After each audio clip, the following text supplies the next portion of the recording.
नमस्कार, आप देख रहे हैं एसपीडी न्यूज। दिन भर की ताजा खबरों के लिए अभी सब्सक्राइब करें एसपीडी न्यूज और खबरों में आगे बढ़ने से पहले वीडियो को लाइक जरूर से करें। और इसी के साथ दोस्तों, आज की पहली बड़ी खबर की रूस पर जेलेंस्की सरकार का बड़ा एक्शन। यूक्रेन में रूसी नागरिकों की संपत्ति अब होगी जब्त। आपको बता दें कि रूस पर यूक्रेन की सरकार ने बड़ा एक्शन लिया है। यूक्रेन की संसद ने एक कानून को मंजूरी दे दी है, जिसके तहत यूक्रेन में रूस या फिर रूस के नागरिक की संपत्ति को जब्त किया जा सकेगा। राइटर्स के मुताबिक यूक्रेन के राष्ट्रपति वोलोडिमीर जेलेंस्की की तरफ से इस संबंध में फैसला लिया गया है। और इन सब के बीच दोस्तों, अगली बड़ी खबर की लक्ष्य हासिल होने तक जारी रहेगा हमला। फ्रांस के राष्ट्रपति मैक्रों से बोले पुतिन। यहाँ पर आपको बता दें कि फ्रांस के राष्ट्रपति मैक्रों से रूसी राष्ट्रपति पुतिन ने बातचीत की है। जानकारी के मुताबिक ये बातचीत लगभग 90 मिनट तक चली है। ऐसे में पुतिन ने यूक्रेन पर जारी हमलों को लेकर कहा कि हम अपना मिशन लक्ष्य हासिल होने तक जारी रखेंगे। और इन सब के बीच दोस्तों, अगली बड़ी खबर की युद्ध के बीच में यूक्रेन का बड़ा दावा। अब हमारी रणनीति आक्रमण की, रूस से लड़ेंगे अब 16,000 विदेशी सैनिक। आपको बता दें कि रूस से जंग को लेकर यूक्रेन की तरफ से एक बड़ा दावा किया गया है। आपको बता दें कि युद्ध में रूस के 9,000 सैनिकों को मार गिराया गया है और 217 टैंकों को नष्ट कर दिया गया है। ऐसा दावा यूक्रेन की तरफ से किया गया है। इस बीच यूक्रेन के राष्ट्रपति जेलेंस्की ने भी दावा किया कि अब रूस से लड़ने के लिए 16,000 विदेशी सैनिक अब लड़ने जा रहे हैं। और इन सब के बीच दोस्तों, अगली बड़ी खबर कि रूस के हमलों के बीच यूक्रेन को 2700 हवारोधी मिसाइलें देगा जर्मनी।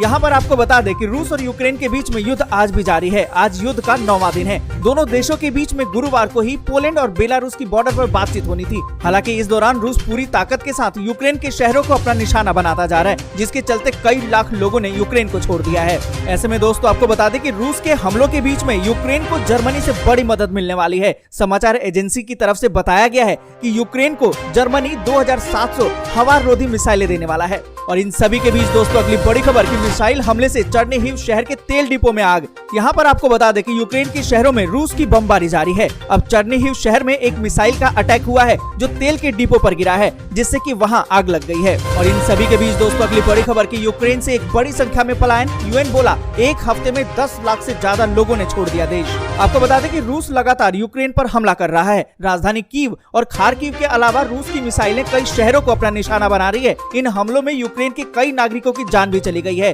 रूस के हमलों के चलते यूक्रेन के लाखों लोगों ने अपना देश छोड़ दिया है। खबरों की माने तो यूएन ने बताया है कि बीते एक हफ्ते में 10 लाख से अधिक शरणार्थियों ने देश छोड़ दिया है। और इसी के साथ दोस्तों, अगली बड़ी खबर की गलत निकला रूस का दावा। विदेश मंत्रालय ने कहा यूक्रेन में भारतीय छात्रों को नहीं बनाया गया बंधक। यहाँ पर आपको बता दें कि यूक्रेन में जारी युद्ध के बीच में रूस ने दावा किया था कि यहाँ कुछ भारतीय छात्रों को बंधक बनाया गया है। हालांकि कुछ ही घंटे बाद रूस का दावा गलत निकल गया। विदेश मंत्रालय ने यूक्रेन में भारतीय छात्रों को बंधक बनाए जाने की खबरों को लेकर बड़ी जानकारी दी है। विदेश मंत्रालय के प्रवक्ता अरिंदम बागची ने कहा कि यूक्रेन में भारतीय छात्रों को बंधक बनाए जाने की कोई खबर नहीं है। उन्होंने कहा कि यूक्रेन में भारतीय दूतावास अपने फंसे हुए नागरिकों के साथ लगातार संपर्क में है और सरकार को युद्ध प्रभावित यूक्रेन में भारतीय छात्रों को बंधक बनाए जाने की ऐसी कोई भी रिपोर्ट नहीं मिल रही है। और इन खबरों के बीच दोस्तों, अगली बड़ी खबर की चर्निहिव हमले में 9 रूसी सैनिकों की मौत। यूक्रेन का दावा। आपको बता दें कि रूस और यूक्रेन के बीच में जंग अब खतरनाक मोड़ पर जा पहुंची है। रूसी सेना ने यूक्रेन की राजधानी कीव को चारों तरफ से घेर लिया है। इस बीच यूक्रेन मीडिया का दावा है कि उसने चर्निहिव हमले में 9 रूसी सैनिकों को मार गिराया है। और इन सब के बीच दोस्तों, अगली बड़ी खबर जो निकल कर आ रही कि रूस यूक्रेन युद्ध के बीच में वतन वापस लौट रहे भारतीय नागरिक। 19 विशेष फ्लाइट से भारत आएंगे 3,726 भारतीय। यहाँ पर आपको बता दें कि रूस और यूक्रेन के बीच में युद्ध अभी भी जारी है। हालांकि इस समय वार्ता होने वाली है और यूक्रेन पर हमले अभी भी जारी हैं। इस बीच आपको बता दें कि रूस यूक्रेन युद्ध के बीच में आज 19 विशेष फ्लाइट चलाई जाएंगी, जिसके तहत 3,726 भारतीय नागरिकों को वतन वापस लेकर आया जाएगा। और इन सभी के बीच दोस्तों, अगली बड़ी खबर की यूपी चुनाव के 6वें चरण की 57 सीटों पर मतदान खत्म। ईवीएम में कैद हुई प्रत्याशियों की किस्मत। आपको बता दें कि उत्तर प्रदेश विधानसभा के 6वें चरण में 10 जिलों की 57 विधानसभा सीटों के लिए वोटिंग अब खत्म हो चुकी है। पूर्वांचल के अंबेडकर नगर से लेकर गोरखपुर तक 276 उम्मीदवारों की किस्मत दांव पर लगी है। और आपको बता दें कि यूपी में 6ठे चरण के चुनाव में शाम 5 बजे तक 53.31% मतदान हुआ है। और इसी के साथ दोस्तों, अगली बड़ी खबर की बोले पीएम नरेंद्र मोदी, अपनी तिजोरियां भरने वाले घोर परिवारवादी लोग गरीबों के सपने को पूरा नहीं कर सकते। आपको बता दें कि प्रधानमंत्री नरेंद्र मोदी ने विपक्ष पर जमकर निशाना साधा। उन्होंने कहा कि सिर्फ अपनी तिजोरियां भरने की फिराक में रहने वाले घोर परिवारवादी लोग गरीबों के सपने को कभी भी पूरा नहीं कर सकते हैं। मोदी ने आयोजित एक रैली में विपक्षी दलों पर जमकर निशाना साधा। और इसी के साथ दोस्तों, अगली बड़ी खबर अखिलेश यादव ने कहा, नौकरियां नहीं देना चाहते हैं इसलिए देश की संपत्तियों को बेच रही है बीजेपी। आपको बता दें कि समाजवादी पार्टी के अध्यक्ष अखिलेश यादव ने केंद्र और उत्तर प्रदेश की सत्तारूढ़ भारतीय जनता पार्टी की सरकार पर गुरुवार को आरोप लगाया कि युवाओं की नौकरियां नहीं देनी पड़े इसलिए वे देश की संपत्तियों को एक एक करके बेच रही है। और इसी के साथ दोस्तों अगली बड़ी खबर कि सीएम योगी ने गोरखपुर में किया मतदान, कहा कि 80% से ज्यादा सीटें जीतेगी बीजेपी। आपको बता दें कि उत्तर प्रदेश में छठे चरण की वोटिंग हो चुकी है। मुख्यमंत्री योगी आदित्यनाथ ने भी गोरखपुर के प्राथमिक विद्यालय में अपना वोट डाला। योगी आदित्यनाथ ने मतदान करने से पहले गोरखपुर में गोरखनाथ मंदिर में पूजा की। उन्होंने लोगों से बड़ी संख्या में मतदान करने की अपील भी की। साथ ही उन्होंने ये दावा भी किया कि यूपी चुनाव में बीजेपी 80% से ज्यादा सीटें जीतेगी। और इसी के साथ दोस्तों अगली बड़ी खबर कि सपा और बीजेपी की सरकार में दुखी रही है यूपी की जनता, वाराणसी में बोली मायावती।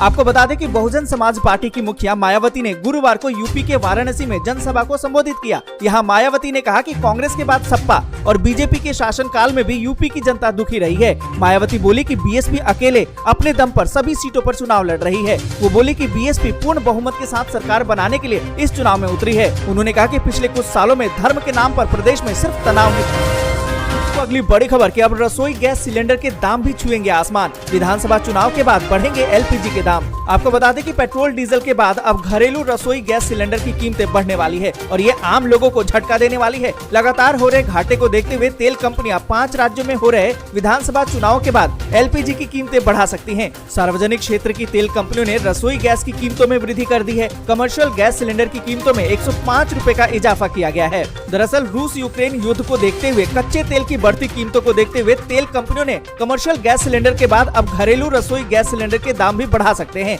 अभी 5 किलो के रसोई गैस सिलेंडर यानी कि छोटू के दाम भी 27 रुपए बढ़ गए हैं। और इसी के साथ दोस्तों अगली बड़ी खबर कि ई श्रम कार्ड योजना का आप भी उठाइए लाभ, आपके खाते में आएंगे पैसे। आपको बता दें कि श्रमिक वर्ग के लोगों के लिए श्रम और रोजगार मंत्रालय की ई श्रम योजना वरदान साबित हो रही है। अगर आपने भी इसका लाभ अभी तक नहीं उठाया है तो आपको भी रजिस्ट्रेशन करवा लेना चाहिए। आपको बता दें कि सबसे पहले आपके पास आधार कार्ड, बैंक का पासबुक, बिजली का बिल या फिर राशन कार्ड या फिर कोई भी एक्टिव मोबाइल नंबर होना चाहिए, इसकी जरूरत पड़ेगी। इसके बाद आप आधिकारिक वेबसाइट यानी कि e-shram.gov.in पर जाइए। वहाँ स्क्रीन पर आपको रजिस्टर या फिर ई श्रम पर क्लिक करना होगा। इसके बाद आप अपना फोन नंबर डालिए, कैप्चा कोड डालना होगा, फिर सेंड ओटीपी पर क्लिक करना होगा और आपका काम हो जाएगा। इसके बाद ई श्रमिक पोर्टल पर आपका रजिस्ट्रेशन पूरा हो जाएगा। और यहाँ पर दोस्तों आपको बता दें कि उत्तर प्रदेश की सरकार तो पहले ही घोषणा कर चुकी है कि ई श्रम कार्ड योजना के तहत श्रमिकों के बैंक खाते में हर महीने 500 रुपए भेजा जाएगा। तो दोस्तों क्या आपने भी इसमें रजिस्ट्रेशन करवाया है? अगर करवाया है तो क्या पैसे आ रहे हैं? कमेंट करके जरूर बताएं। और इसी के साथ दोस्तों अगली बड़ी खबर कि होली पर ट्रेनों में रिजर्वेशन को लेकर मारामारी, नहीं मिल रही है कंफर्म टिकट। आपको बता दें कि होली पर घर जाने के लिए ट्रेनों में रिजर्वेशन के बाद भी कंफर्म टिकट नहीं मिल पा रही है। आलम यह है कि होली के समय अधिकांश ट्रेनों में बर्थ खाली नहीं है और सीटें भर चुकी हैं। इससे यात्रियों की मुश्किलें बढ़ गई हैं। हालांकि रेलवे प्रशासन यात्रियों को राहत देने के लिए स्पेशल ट्रेन चलाने और कोचों को बढ़ाने की तैयारी कर रहा है। आपको बता दें कि दिल्ली हावड़ा रूट पर संचालित शताब्दी, गोमती, महानंदा, महाबोधि, वैशाली, किफायती एक्सप्रेस समेत कई प्रमुख ट्रेनों में जगह नहीं है। वीडियो आपको अच्छी लगी हो तो लाइक और शेयर जरूर कर दें। अगर अभी तक आपने चैनल को सब्सक्राइब नहीं किया है तो सब्सक्राइब